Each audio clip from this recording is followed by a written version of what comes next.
maybe you from the 1970s when the Los Angeles Rams was known as the Prison Foursome because of that defensive line.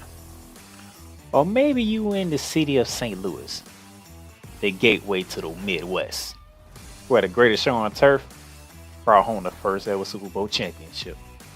Or maybe you in the here and now with the Rams back in LA, winners of Super Bowl 56. It doesn't matter because when it comes to this, it's all about the Los Angeles Rams. Horns up, Rams South. Time to talk Rams football.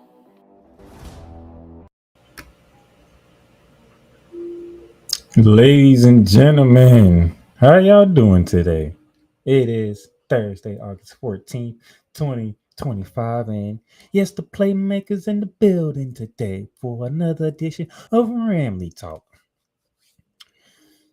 As we continue on our season preview, we're going to get into weeks 7 through 10 in this episode, so I'm looking forward to this. We have a interesting couple of road games coming up. We have an international game in this slate that we're going to talk about today.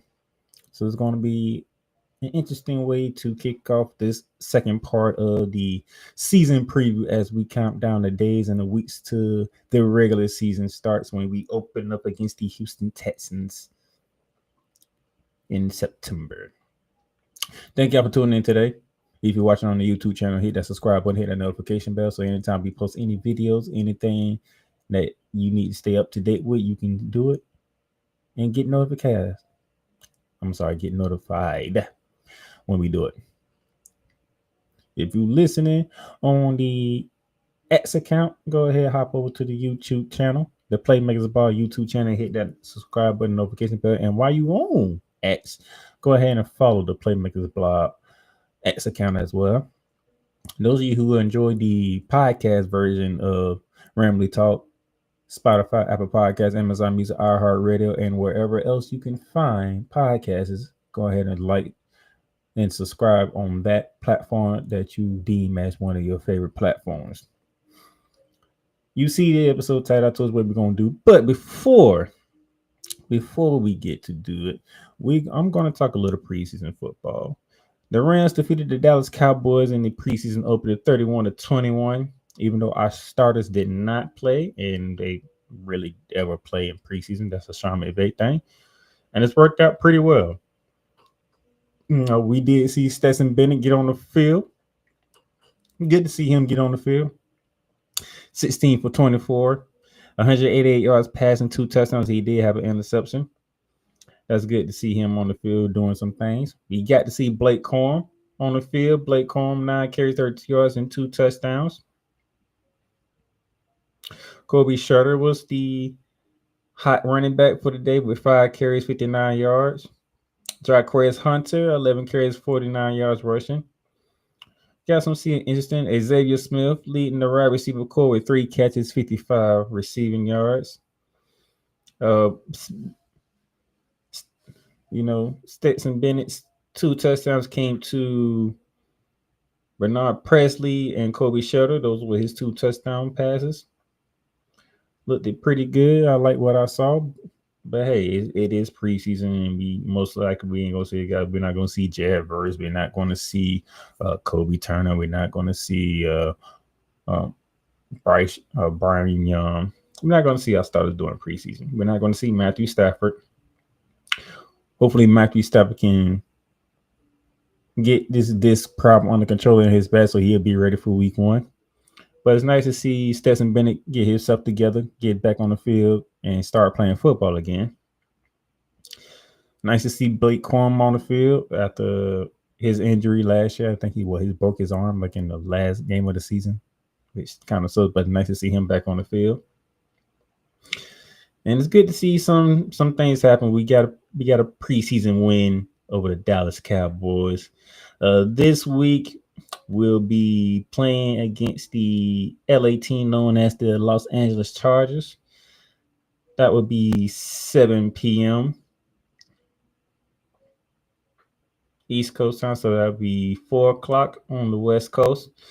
See how that game goes as we continue to move forward and get towards the regular season. But a little preseason talk, and even though I don't really cover the preseason, like I can give you some preseason talk, show how we looked, how we did, and stuff like that. But now that we get that out of the way, let's go ahead and jump right into our second unit for preseason as I get ready to bring everything up so we can dive right into what we need to dive into for today. Now, if you recall last week, we went through the first 5 games of the regular season.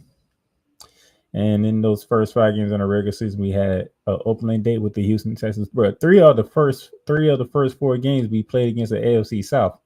Opened up against Houston, take a trip to Nashville. Then in week 4, we played the Colts. So those 3 of the 4 AFC teams, and I was beating all 3 of them. I think we might be sweeping the AFC South this year. Just saying, we might be sweeping the AFC South. But here we go. This is what I had. We had us going 4-1 in the first 5 games, beating Houston, beating Tennessee, losing the rematch to the Philadelphia Eagles, coming home to beat the Colts, and beating the 49ers on a short week, but a Thursday night game at home. So I got us going 4-1 to start off the season. And then we get to the next 4 games. Week 6 date with the Ravens, week 7 with the Jaguars, week 9 with the Saints, because our bye week is week 8. So that's why it's 7 through 10 this week, and you only see 4 games because our bye week is week 8. So after we play the Jaguars, we go on a bye week, play the Saints, and then we have our second meeting with the 49ers in 5 weeks. So by the time we get to week 11, we'll be done with the 49ers, and we just have to look forward to the Cardinals and the Seahawks from that point forward. Let's go ahead and jump into it. We are going to the Big Crab Cake. Shout out to Chris Berman. In week 6, when we take on the Baltimore Ravens and Lamar Jackson and company, let's look at the Baltimore Ravens. 12-5 last year, winners of the AFC North. Defeated the Pittsburgh Steelers, the arch rival, the Pittsburgh Steelers in a wild card round, defeated by the Buffalo Bills in the divisional round. And that was pretty rough, We saw some uncharacteristic things happen to the Baltimore Ravens, like Mark Andrews dropping the pass, Mark Andrews fumbling the football. It was some uncharacteristic things happen to the Ravens offense in that one, which led to their demise in Buffalo.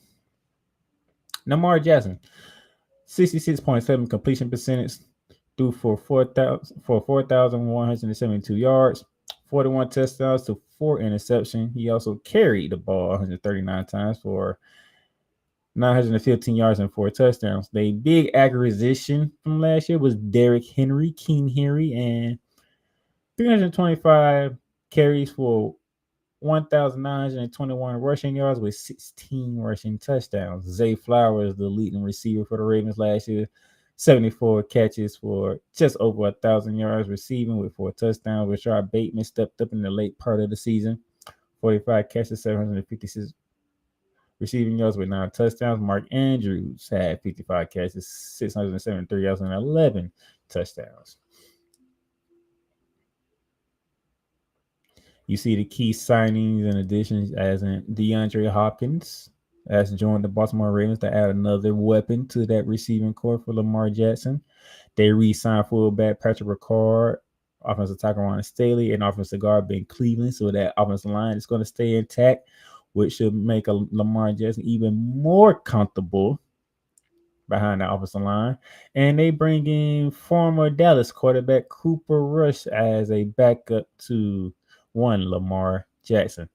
The last time we faced off against the Ravens was in 2023. 37-31 overtime loss to the Ravens in Baltimore. If you're trying to figure out what that game was, that's the game when they beat us on a punt return for a touchdown in overtime. It was a back and forth game. Lamar Jackson was doing his thing. Matthew Stafford was doing his thing. It was back and forth affair. We go to overtime, and a punt return ends the game for us. We lost on a punt return. That's how we got beat. Can't be can't be too mad about it, but that's how we lost. We lost on a punt return. So, and I was in Baltimore, and we're going back to the scene of the crime. We're going back to Baltimore. So hopefully we come out with a different result, but I don't see it. I don't see it, man. It's hard going to Baltimore and beating the Ravens in that darn stadium, especially for a West Coast team traveling the East Coast. I think we take our second L of the season right here. Like I like to tell people, no matter if you're a fan of a team or not, if you don't see your team going undefeated, where are the games they're going to lose? You cannot be afraid to predict some losses for your team. Doesn't mean your team so doesn't mean you don't believe in your team. You just have to know that I don't see the Rams going undefeated. So yes, through 6 weeks we have 2 L's. We are 4-2. This is how I feel. It is what it is. And then we head to London, England. I am not happy about this game whatsoever. See, what y'all have to realize is I live in Jacksonville, Florida. I am born and raised here in Jacksonville, Florida. So it's not very often that the Rams come to Jacksonville. So when I saw I don't want to say schedule, when I saw the opponents, when they came up with the opponents that we was going to play, the home opponents and the away opponents, and I saw that we had to play Jacksonville at Jacksonville place, I was thinking, Everbank Stadium, I'm about to get me some tickets. I'm about to be in the club suite, and I'm about to enjoy watching the Rams beat the Jaguars. And then the entire schedule popped out, and then they sending us to the goddamn London to play the goddamn Jaguars.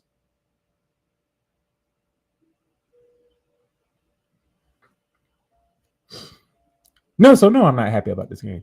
I want to slap Roger Goodell. I want to slap everybody who had a hand in this of sending the Rams to London to play the damn Jaguars when you got to go to Australia the following year to open up the freaking next season. So no, I'm not thrilled about this whatsoever. But there ain't nothing I can do about it. Ooh, NFL, I can't stand y'all for this. Oh, I can't stand y'all for this. Anyway, the Jacksonville Jaguars 4-13 last year, third in the LC South, the abysmal season. Trevor Lawrence completed 60.6% of his passes, barely over 2,000 yards passed on 11 touchdowns, 7 interceptions in 10 games.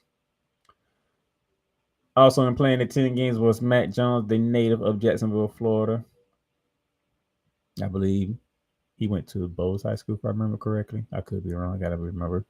But Matt Jones, 65.3 completion percentage, over 1,600 yards passing, 8 touchdowns, 8 interceptions. Travis Etienne had a down year, 150 carries for 558 yards rushing, 2 touchdowns. Tank Beasby, 168 carries for 766 yards and 7 touchdowns. Brian Thomas Jr. in his rookie campaign for the Jacksonville Jaguars, 87 catches, over almost 1,300 yards receiving with 10 touchdowns. This is what the Jaguars did during the offseason, outside of bringing in Lynn Corn as their new head coach and James Gladstone as their GM, 2 people who have ties to the Los Angeles Rams. Cornerback Jordan Lewis from the Dallas Cowboys, safety Eric Murray from the Houston Texans, center Robert Hainsley from Tampa Bay, offensive guard Patrick Montaglock from Baltimore, De'Ami Brown. It was an interesting pickup for the Jacksonville Jaguars to add to that receiving core. Is from the Washington Commanders, and then 2 former Rams, Hunter Long and Johnny Munt, both tight ends. And then the last time he played Jaguar, it was in 2021. It was here. It was at Everbank Stadium, and I was at that game, and I got to watch the Rams beat the brakes off the Jacksonville Jaguars 37-7, which I enjoyed very much. Back then, we had Jared Goff as our quarterback with Todd Gurley. But I wanted to go again 4 years later. But hey, it is what it is. And since I can't go, and y'all think y'all slick, guess what? We're going to beat the Jacksonville Jaguars in London Okay, in front of that London crowd. I don't care if that's Jacksonville Jaguars second home. We're gonna beat them. We're gonna give them an L, and we're gonna shove it up Roger Goodell's and they behinds.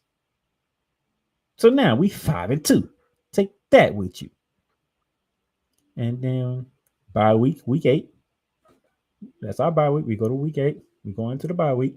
We get to rest. We get to recuperate. We get to get ourselves together, and then come home and play the New Orleans Saints in week 9.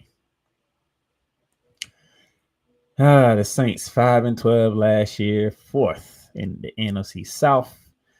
Derek Carr in 10 games completed almost 68% of his passes, over 2,100 yards passing, 15 touchdowns, 5 interceptions. Spencer Rattler in his rookie campaign got some games in. He played the rest of the 7 games. 57 completion percentage, over 1,300 yards passing with 4 touchdowns, 5 interceptions. Alvin Kamara, 228 carries, 950 yards. He was 50 yards away from 1,000 yards rushing season, 6 touchdowns. He also had 547 receiving yards with 2 touchdowns. That tight end, Jerron Johnson, lead the receiving corps. 50 catches, 548 yards receiving with 3 touchdowns. They bringing Brandon Cooks has returned to the New Orleans Saints. Brandon Cooks returned to New Orleans Saints. New Orleans native safety Justin Reed returns home from the Kansas City Chiefs. He returns home to New Orleans. I got to interview him during the Super Bowl week, and it's kind of ironic. I interviewed him, and he's from New Orleans, and he was talking. We got to talk about him being from New Orleans, and now he's playing for the New Orleans Saints, which is kind of interesting. So shout out to Justin Reed, man. Thank you for your time, man. Thank you for taking time to allow me to interview you. I really appreciate it. They bring in defensive end Jonah Williams. They re-signed defensive end Chase Young, and they re-signed their leading receiver from last year, tight end Jerron Johnson. And the last time we faced the New Orleans Saints, well, actually last year, week 16. I believe that was a Thursday night game. 30-22 win for the Los Angeles Rams. A much needed win for us. It helped us down the stretch to make some things happen, win the NFC West, and then we did what we did in the playoffs. So nice win, nice couple of games we got to do and whatnot, but still not happy though about us going to London for Jacksonville. So, but nevertheless, we come home after the bye week. We take care of the New Orleans Saints. I honestly, the main reason why I have us beating the Saints is I have no idea what the Saints are going to look like. The Saints don't look like the Saints anymore. There's I don't know if there's turmoil going on in the organization. I don't know. They just don't have it right now, and they missing that it factor. I don't know what it is, but the Saints are not the Saints of old. They're not. And it's just I don't know, man. The Saints are not the Saints. They're just not. So I think we beat the Saints. And I think we beat them pretty good too. I don't think that game gonna be close. I really don't think that game's gonna be close. And then we get to week 10. In week 10, we play the San Francisco 49ers in Santa Clara. Maybe we went through this last week, Brock Purdy's numbers, 66 completion percentage, over 3,800 passing yards with 20 touchdowns, 12 interceptions. Remember, they only had Chris McCaffrey for 4 games. Deebo Samuel, who's no longer there. We don't know how long they'll be without Brandon Ayuk, Joyce Kittle. It'll be Joyce Kittle and Jerron Jennings. I think by the time we get to week 10, they might have Brandon Ayuk back by then. That's the feeling I'm getting. They'll have Brandon Ayuk back by week 10. I don't think they'll have him for the first meeting, but I think they'll have him by week 10. Okay. Obviously, they bring in Leonard Floyd, Devontae Campbell, Malik Collins, all that good stuff. Like I said, we swept them last year. Week 3, we got them at home by a field goal. And then week 15, it was a field goal fest with us taking the cake in that one, 12-6. All that good stuff. I have us winning the week 5 matchup on a Thursday night, but I have San Francisco winning this one.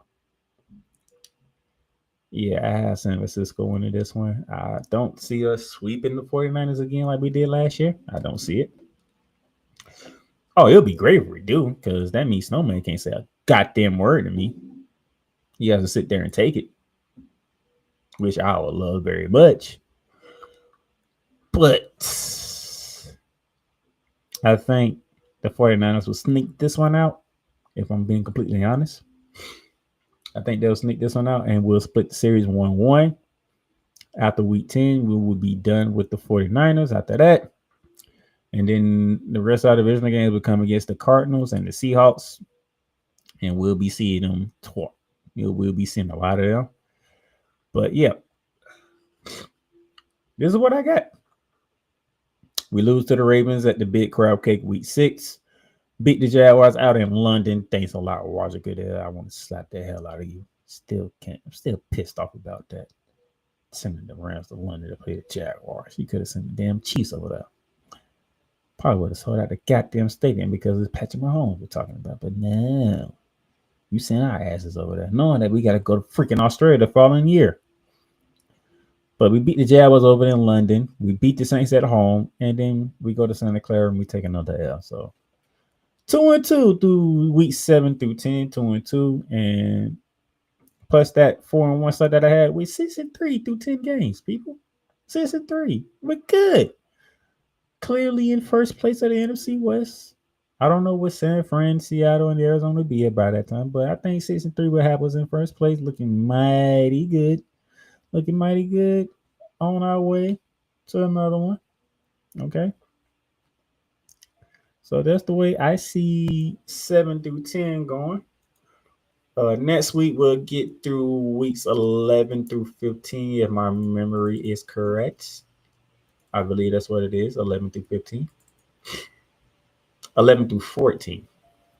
11 through 14. We'll get through 11 to 14, and we'll start to see the NFC South come into the schedule. We already got the first one with the Saints. We'll have two more NFC South matchups. I think one will be in the prime time slot, and then speaking of the aforementioned Cardinals and Seahawks, we'll start to see them beginning in week 11. So look forward to that. We'll be seeing Seahawks, Cardinals, and a couple of NFC South teams, with a primetime game being one of the four. I'm looking forward to that. Thank y'all for tuning in into this episode of Ramily Talk. Like I said, if you're watching on the YouTube channel, hit that subscribe button, hit that notification bell, so anytime we post anything on our YouTube channel, you'll get notified and you can see what we got going on here at the Playmakers blog. Also, the Playmakers blog website is back up and running, so if you have a time, go ahead and head over to the website, theplaymakersblog.com. Go ahead and subscribe to the website, get part of our emailing team as we working on getting that together as well. So when we start posting articles and videos and whatever else we got going on at the Playmakers blog, you can get notified doing email newsletter, should I say, once we start doing that, and stay up to date with what we got going on and stay up to date with the sports news world as well with the Playmakers blog. Also, Spotify, Apple Podcasts, Amazon Music, iHeartRadio, whatever your favorite podcasting platform is. Subscribe, like, leave a review of it, especially if you're on Apple, and everything else that you can think of. I appreciate the love and support for this Ramily Talk as we continue to charge down on season 6 of Ramily Talk. We are halfway done from the season preview. Next week is weeks 11 through 14, and the following week is 15 through 18. And then we'll be starting to get some real NFL action going on. Remember, our opening day, should I say, is against the Houston Texans. So, with that being said, I am the Playmaker signing off here from Ramily Talk, Rams Nation, East Coast Station. Horns up every week. Deuces.